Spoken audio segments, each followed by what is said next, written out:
This is Coombe Cassius for IFL TV, proudly sponsored by Everlast. Well, suddenly the sun's back out. Lovely day. You're struggling. Small hangover? No, just had a couple of lemonades watching England beat Czech Republic. That was it. Okay. I'll let you off. I mean, do we let people know that we're filming this on a Wednesday, but it will actually drop on a Thursday? Yeah. I think transparency is key. Yeah. That's why you're hungover, because you went to the England game last night. But thoughts on the performance? Encouraging. I mean, I'm not really a football expert.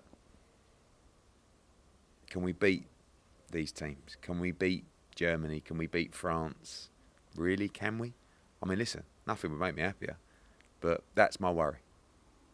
You're better player. Yeah, I know. I once heard you talk about American football for 15 minutes, and you half sounded like you knew what you were talking about, and it worried me because I think you're in boxing. Yeah. No, I know everything about boxing.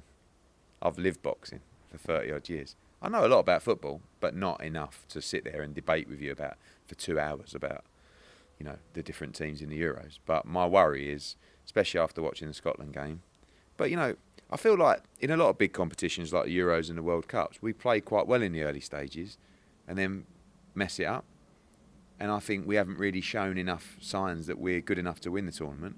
But I think we might turn it on in the knockout stages. But I just worry whether we can beat those type of teams. By the way, if you haven't listened to my podcast with Patrice Evra with the BBC, mate, unbelievable. What a guy. What a guy. Do you know what's so good in life? Is being around positive people with great energy. Do you know what I mean? I feel that changes your entire mojo and mindset. Like certain people, and I know everyone takes mick at me, but like even like if I have a call with AJ, or if I have a meeting with Canelo, or these kind of people, and Evra was exactly the same kind of person, where I finished that podcast with Evra and I was absolutely buzzing. I was thankful for everything. So, what do you do if you detect a negative person in your life? I don't have a detector. It doesn't go beep beep beep beep beep. You know what I mean?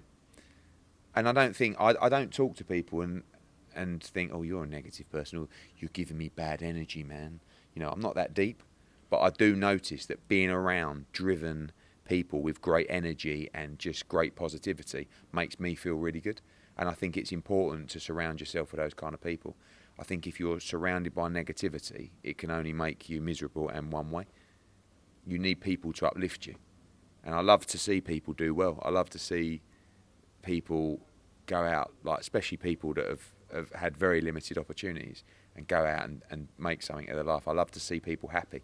And seeing them happy actually makes me feel happy. And it's just like a really cool circle, man. Do you actually mean that? I do. No, that wasn't sarcasm. Oh, right. These podcasts have been really interesting for me on a personal level, just to speak to people. It's like, I think talking's good. And I think, although I don't feel like I'm someone that suffered with my mental health, I never rule out that at some point that could happen, because you just never know, do you? And I think talking about this, a lot of the podcasts, we talk about that kind of stuff. We talk about how you're feeling. We talk about your mindset. We talk about what your terms are for success or happiness. And I think to talk about that kind of stuff, I think it's good, because it just helps you unearth what is important to you and what you're thinking. I've definitely, speaking to these people, realised that you're always, I think when you're so driven, sometimes you're always searching and you never find it.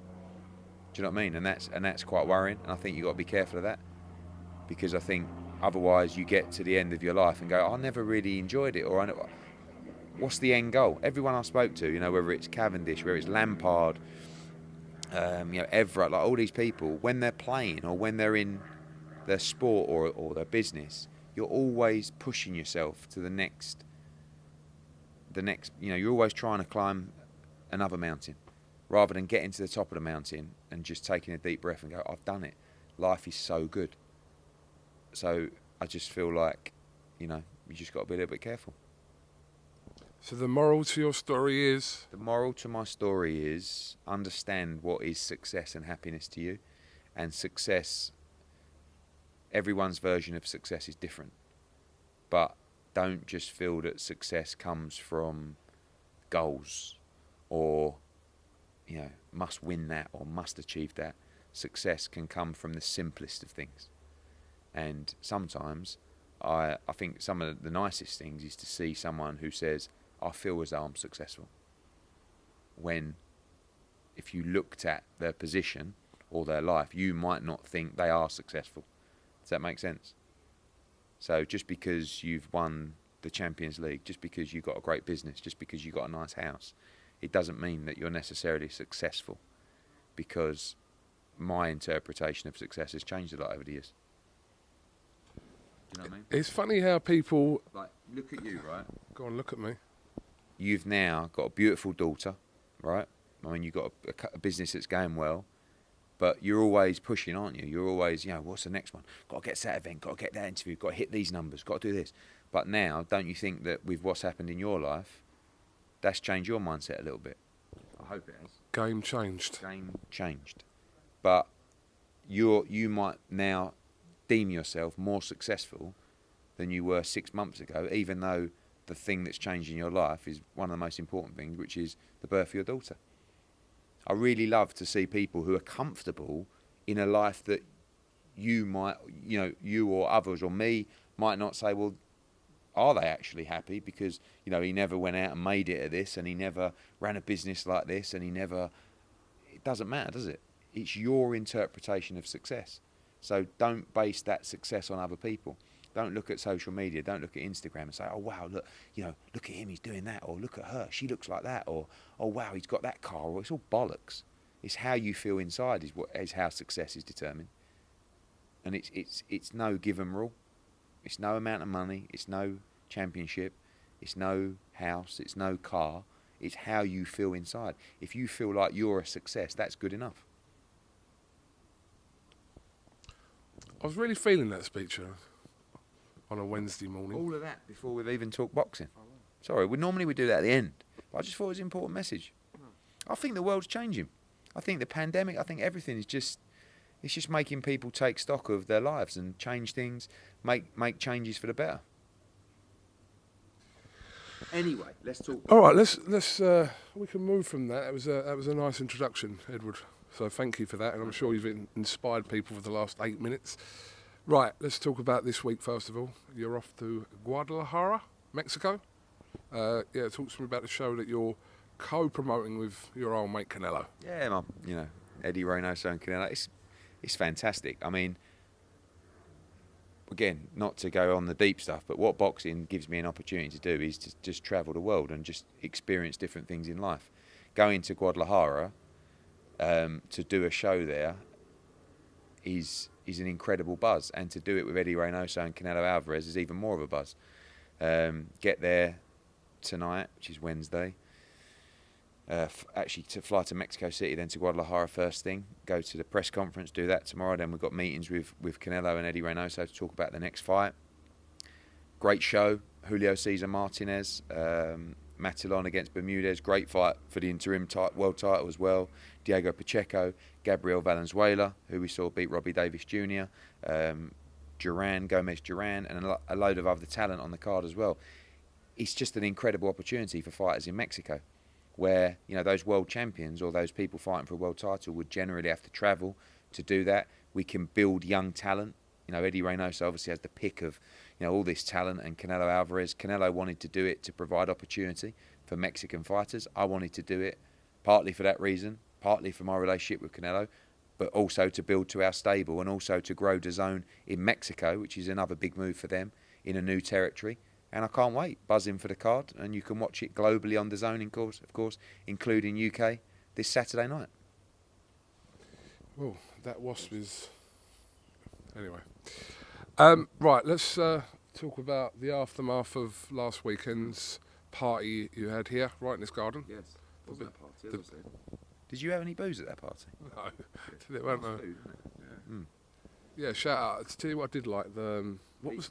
No, the one... Mexican? No, the one that was here. Barbecue. Did little koftas and all that. Yeah, barbecue. Nice. We're going to bring them back in. Actually, for fight camp, we're going to use the same caterers. So we've got a little Mexican stand, nice pizzas, you know, the wood oven. Yeah, it was good. Great response. you know, huge digital numbers for Dazn.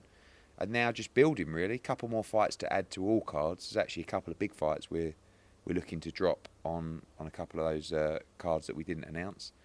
5 weeks this Saturday till Conor Benn kicks it all off, and things are going great. And obviously now, through that July-August announcement, we now move into the September shows, which will be announced shortly, and then October and November, and basically planning the whole of the year so far. So looking forward to that. And of course, tomorrow it looks like, subject to when we announce it, we'll also unveil our talent cast, which I'm really, really proud of, which you're embargoed on till obviously we announce, but we can talk about it here today.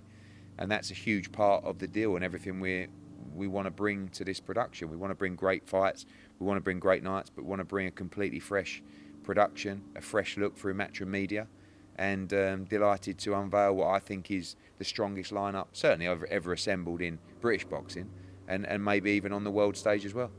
I want to talk to you about just the announcement of the 3 back-to-back shows you've got starting on the 31st of July. Last year, and I know it's not the same as last year, so it's a bit difficult to compare kind of Fight Camp 1 to this Fight Camp, but you did kind of 2 or 3 shows which kind of ended in a pay-per-view show with White, Povetkin, Taylor Persoon. You didn't do that this time, as in your finale. You've kind of matched all the shows almost evenly. So, was there a reason for that, or just that I mean, the shows are much deeper and stronger than they were last year. We still had some great fights last year, but nowhere near the depth that we have this year. You know, our first major show comes at Headingley on September the 4th, which we'll announce shortly.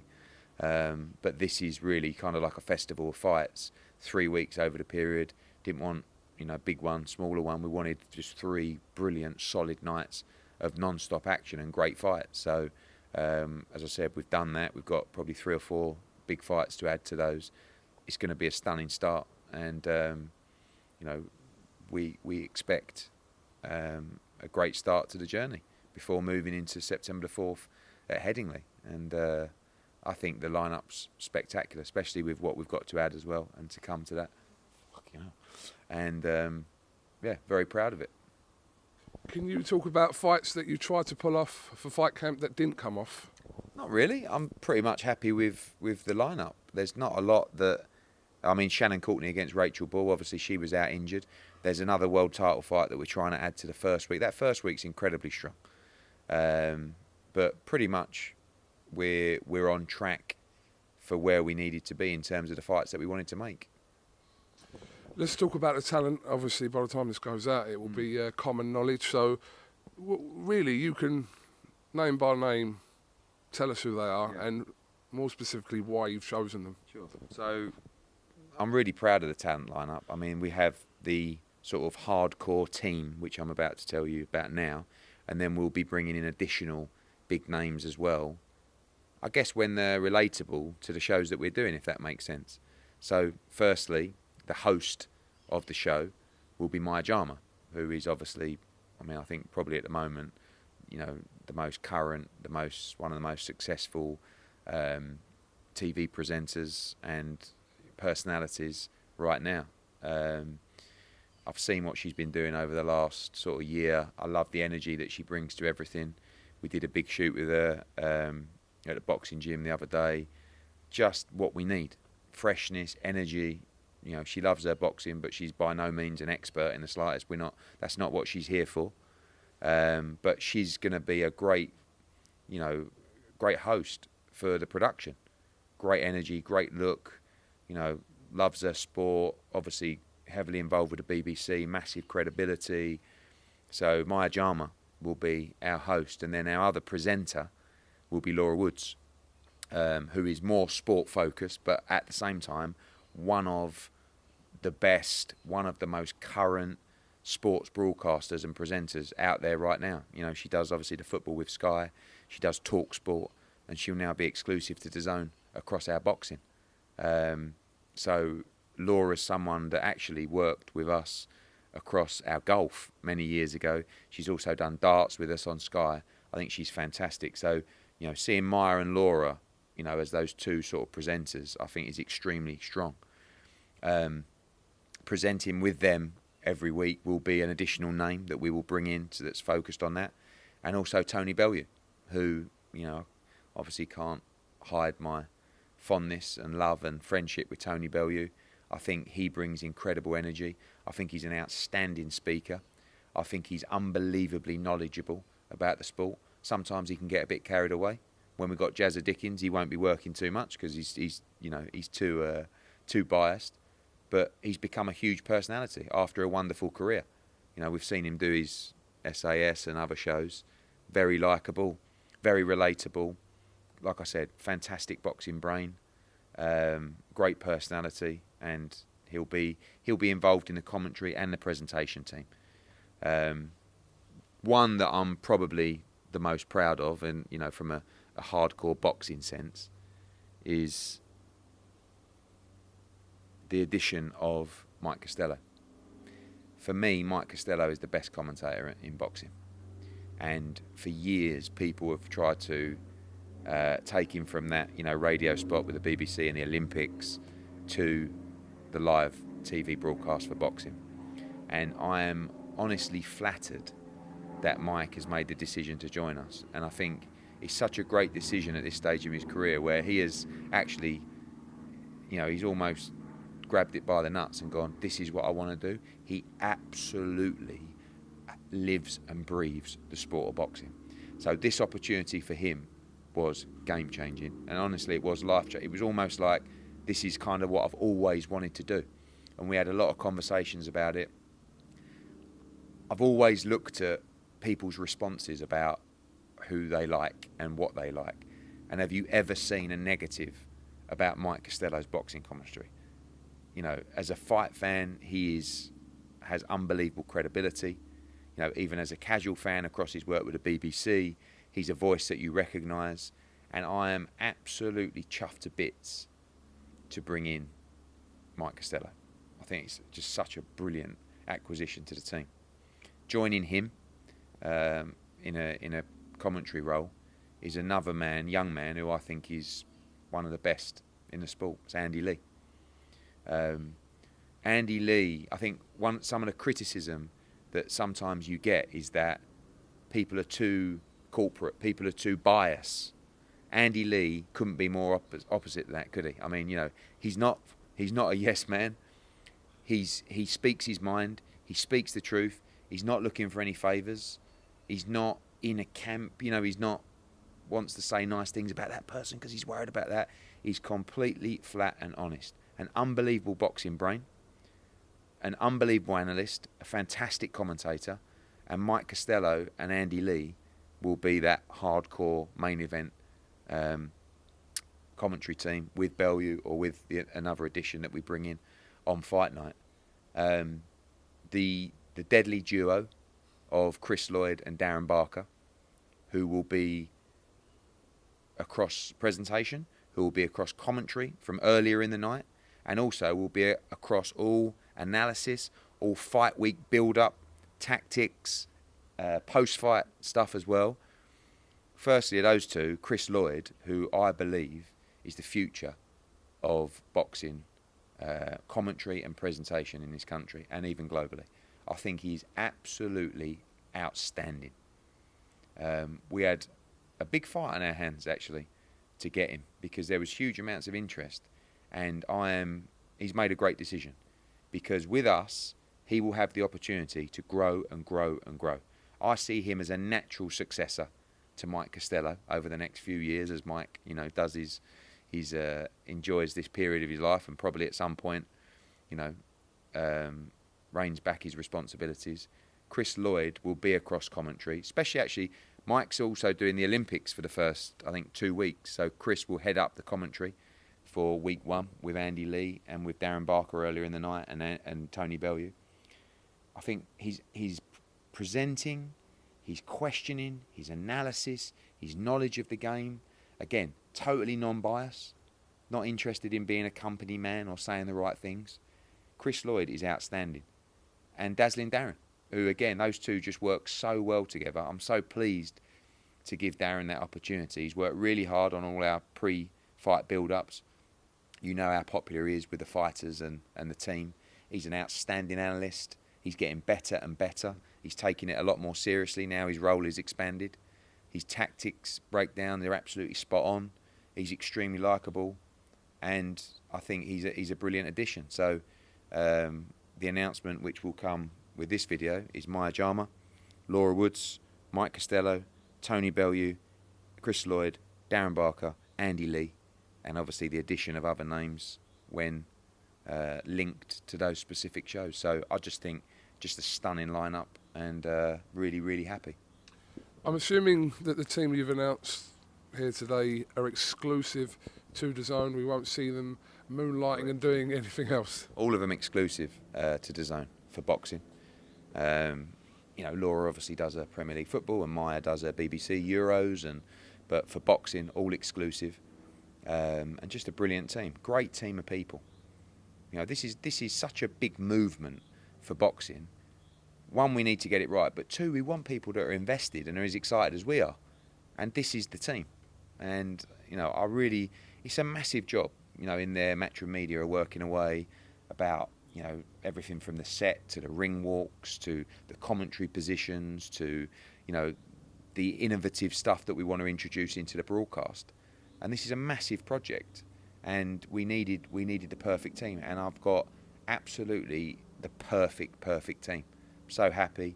And there'll be some other big announcements in due course for other fighters, you know, particularly a lot of ex-Matchroom fighters as well that will be brought in to not just the UK production, but international production and big events in the US as well.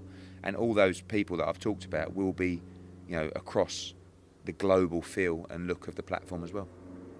Was there anyone that you seeked and didn't get? No, I mean, we talked to a number of people. Spoke to David Hay, who I think will have a role as well to play. Carl Froch will have a big role to play as well across the international field for the platform. Carl Frampton, who I'm sure will be involved. I mean, there's a lot of very good people, but I want those people involved. But this is quite a full-on job that a lot of people do. You know, Chris Lloyd, Darren Barker, Andy, Mike Costello. This is not just pop up on the Saturday, and you know, this is pre-fight stuff, post-fight stuff, interaction, podcasts. You know. Tutorials, just like it's part of the family, and you know, everyone that we got was our first choice within that specific role, you know. And I know that if you're watching this and you're a hardcore fight fan, you might not know too much about Maya Jama, and you know, I'm sure you know Laura Woods' but it's a major acquisition for Matchroom Media because she's a huge name, she's a huge personality, she's a huge star, and she brings that freshness to it. But again, going back to, I'm incredibly proud of the Mike Costello hire. I think that's massive, and although game changing is associated with, I guess, freshness, I think the Mike Costello appointment is game changing because no one's been able to do it before, and I think people just absolutely love the guy and appreciate he's the best at what he does. I think overall people won't grumble too much. I think cheers, mate. No, but in terms of commentary sometimes overtakes the actual fights going on, so people are very critical with that, which we've spoken about before. I think if you did a poll on social media and you said, who would you like to see as the lead commentator? Yeah, it's Costello, yeah. Okay, yeah. Agreed. And I think if you said, who would you like as the co-commentator, I think Andy Lee would get the nod as well. Andy Lee's a great show. So in that respect, we have the two absolute best on the commentary. And there'll be a third in the commentary as well. Sometimes Bellew, sometimes an international name, sometimes one of our fighters. And all of our current fighters will also be involved in every presentation of the show as well. You know, up there with Maya and Laura and Tony and everybody. So, you know, we'll release more about that, those names and the upcoming plans for those dates. But that is our hardcore talent team, and I'm absolutely buzzing. Was it important for you to not have anyone on the team that was too associated with, say, a Sky Sports or a BT or someone who was kind of almost stereotypes into that broadcast? Yeah, I mean, look, Tony Bellew's obviously fought on Sky for years and years, and has worked for Sky, although he's never had a sort of central contract. Andy Lee's done stuff for Sky, he's done stuff for BBC, he's done stuff for BT, but he's not sort of ring-fenced as that guy. And you are right, we didn't want someone who was a BT presenter or a Sky Sports commentator or presenter. We wanted a fresh look. We wanted the ability as well, like I said, I think it's important to bring in those big names for specific events.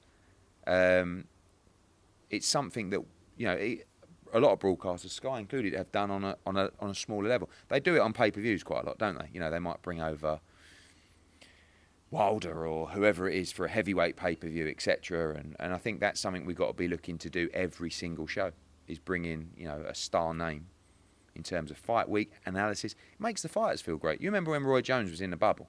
I mean, the fighters were like fanboys, weren't they? And that's what we want. We want it to feel like it's the absolute dog's bollocks, and it will. Okay, Eddie, why haven't we heard a confirmation of Joshua Usyk?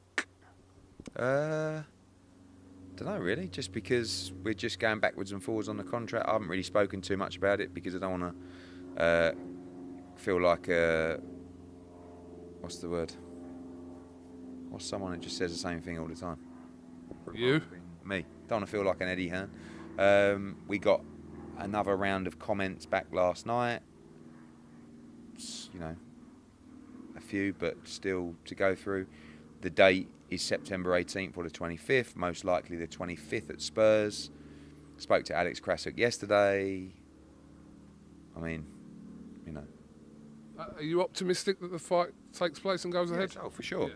But I'm not. We've also got a lot to wait to finalise in terms of the crowd and what we're allowed at Spurs on that date. And that's why we're probably not rushing it, because I couldn't really tell you at this stage to say, yes, we can go on sale tomorrow and let's sell 80,000 tickets, because that will evolve over the next couple of weeks. So there's nothing, you know, there's been nothing that's happened that makes me say, oh, well, don't think it's going to happen. But September 25th is quite a long time away, so I guess we're not up to a deadline where we're trying to close it tonight. And, you know, the team went to see Spurs the other day and the fixtures are out now and they're away on the 25th, so that's a date that could work. Okay. Is there still a plan B in place if something wasn't to materialise? We've agreed the deal with, you know, I know there's been other fights where deals have been agreed, but it's a bit different with these people. I'd like to think so. I completely trust Alex Krasuk. They've accepted the fight. All the terms are agreed. So it's just a case of papering it now, and that's what we're doing at the moment. And obviously, I know you mentioned this before, but this fight with Joshua will be on Sky Sports box office. Yeah? Yes, he has one fight left on that deal, and you know, conversations are ongoing to extend that deal. We also know that, you know, every major broadcaster is going to want to sign Anthony Joshua. So we're speaking with 258 and the team, and we'll go through that process and make sure we make the best decision for Anthony Joshua's career. What's the situation regarding Dillian Whyte? Have you spoken to his team? What's his next move? And platform-wise as well, what's the deal there? Spoke to them yesterday. I think everybody feels that the best thing for Dillian Whyte is to fight in America next. He's not going to have a huge fight next, in my opinion. A good fight, a solid fight. And I think if that's the case, you know, with the crowd restrictions in the UK and everything, I think it's a bigger story and a better strategy to go to America and make some noise. You know, obviously there's a lot of talk about him and Deontay Wilder. We'll see what happens on July 24th. Andy Ruiz is a fight that he wants as well.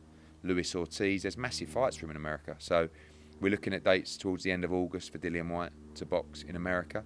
And I think the team feel that strategically is the best option for his next fight. So for his fight at the end of August, don't expect King Kong, basically. Expect a good fight. You know, I think Dillian Whyte's been in tough fight after tough fight. Every fight's tough.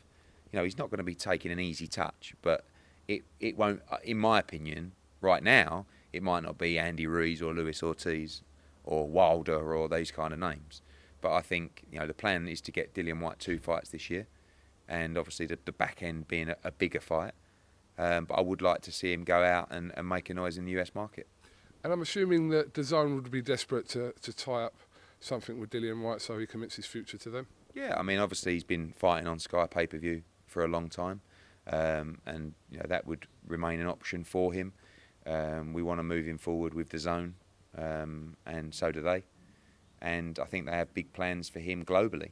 They have the ability to make massive fights for Dillian in America, massive fights for him in the UK, fights for him in Asia, maybe with Zhang, in Australia, maybe with, the likes of Dempsey McLean and other heavyweights over there. So they have the ability to box him globally, and I'm sure there'll be an announcement in due course. What did you make of the Fury-Wilder press conference last week? We saw a very silent and almost subdued Deontay Wilder with his earphones on. What did you make of that? Well, it was really strange. I felt like it was one of those press conferences where you're like, when you're cringing a bit. Because it's the hardest job in the world. Was it Christina Poncha? It was really good. I like Christina a lot, and she was trying, but it was just impossible. I don't know. You've said all that stuff and all those allegations and accusations, and then the press conference comes around and you don't say anything. When they've got a fight to sell. Fury tried, and Fury's brilliant at what Malik Scott did as well. Yeah, but it is what it is. I don't think the press conference is going to have any bearings on the fight. It's only, 5 weeks away? Can't believe how quickly it's coming around. I don't know who that's good for. But it's still an intriguing fight. I've said before, the only positive about the AJ Fury fight falling through it, and I suppose anything can be positive to come out of it, is that they're both in good fights. We know that Fury's beat him twice already, and the last time was a whitewash, but it's still an intriguing fight, as is Aj-Usyk, great heavyweight fight. So it's not the undisputed fight, but it's not like both guys are fighting, just sort of unimpressive opponents. So we'll see what happens. Have you ceased all conversations behind the scenes on anything to do with AJ and Fury? Pretty much, yeah. I mean, there's been no desire. Originally it was a case of saying, look, do you want to lock it in? But no one's come back to us to say, look, let's get that over the line. And that's kind of like what we felt would happen, to be honest with you, with the way it all played out. So, listen, we'll get July 24th out of the way. We'll focus on our fight, September 25th, and then we'll go from there. Situation regarding Canelo and Caleb Plant? Big meetings with Canelo tomorrow in Guadalajara to go through. We've had some numbers through from DAZN. I'm sure we'll get numbers through from Fox. We'll speak to their team and see what everyone wants to do. It's the fight. Hopefully we can agree a place to do it, wherever both fighters feel like it's the best opportunity for them. And the plan is to really get that fight, if it's going to happen, for September the 11th or 18th, up and running in the next few weeks. You did tell me a couple of weeks ago that there was something, or a potential big fight for Huey Fury lined up at Fight Camp. We didn't see his name into that roster the other day. Could you give us an update on Huey? It looks like Huey will fight on the AJ card, on the Pulev card. We was due to fight at Fight Camp, but just in terms of finalising that opponent, I think it's more likely for him to go on the AJ card at Spurs. And yeah, just looking to put him in a good heavyweight fight and move on, try and position himself for a shot at the world title. Thoughts on Wasserman Boxing and KSI linking up? I was taking the mickey out of Calla on the phone last night, because obviously he abused me for KSI, and he's I think it's more like KSI wants to promote boxing, doesn't it? I think that's and they're partnering up. I can't, I know about the pulling power of KSI. I did his fight with Logan Paul. It was a one-off for us, but also it was very impressive in terms of the numbers that it did. It's not, I will never rule out doing another YouTube fight or event. It's not something that's on my radar at all at the moment. I'm just really focused on this global platform with DAZN and making the best fights I can for boxing. I understand the draw. I don't knock anyone for doing it. I've made my feelings clear about Mayweather and Logan Paul. It's different, but even Jake Paul against what's the fight coming up? Tyron Woodley. Yeah, no problem with that. Even KSI against Jake Paul, no problem with that at all. But it's not. I've been there, I've done it, and I enjoyed it. It was great, but it's not on my radar or focus at the moment. But I don't think it's a bad move by Calla. Everyone's kind of looking to position themselves at the moment with talent. There isn't a lot of talent out there available, so that's another string to your bow where you could go to a broadcaster and say, oh, we're doing stuff with KSI. And I'm sure broadcasters would be interested in that. And, you know, it's going to do good numbers. Just right now, it's not our focus. I know you've got to go because you've got to get on a plane. What are your potential shows after Fight Camp then? You mentioned Headingley. What else have you got? So we will be going July 31st, Fight Camp, August 7 Fight Camp, August 14 Fight Camp. The weekend of the 21st, Mexico. The weekend of the 28th, America. September the 4th, Headingley. September the 11th, possibly Canelo Plant. Or September the 18th. Whatever weekend we don't go with Canelo, we'll have a show in Spain. September the 25th, Anthony Joshua. October the 2nd, I believe it is. I think we're in Italy or Mexico. Can't remember. October the 9th, we'll be in Liverpool for a huge show. October the 16th, we will be in America, potentially with Chocolatito against Estrada. October the 23rd, that's where we're up to at the moment. And then November, second week in November, we have a huge show in the UK. And then we'll have 2 shows in December in the UK on Dazn as well. Mixed in with a load of other stuff. Devin Haney to come, Demetrius Andrade to come. Yeah, loads. So basically, from Fight Camp, we don't have a free week at the moment until, I think, October the 23rd. Jeez. Interesting times. Just before I do forget, I see Bob Arum was vocal to the media about you again? Last week. I didn't see it. At the must have been at the FURYWILDER press conference. I think, Really? yeah. I think it was saying it was your fault. Oh, of course, yeah, it was all my fault. Oh, it was my fault because I asked for more money. I mean, again, I've said before, we all agreed what we should ask in our presentation and our proposal to the Saudis, and I got it, and nothing changed. So, absolute bollocks. What else did he say? I don't know. Can't even remember. It's taken him 3 weeks to come out of that. He's completely off, off his suite. But it is what it is. Everyone just crack on. They've got a show this weekend. We've got a show this weekend, and we'll see who outperforms who. Eddie Hearn, thank you very much for talking to IFL TV on this.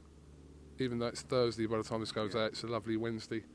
Have you got anything else you just want to chuck in? Just stay positive, stay happy. Hope you like the talent team, because I did it with you in mind.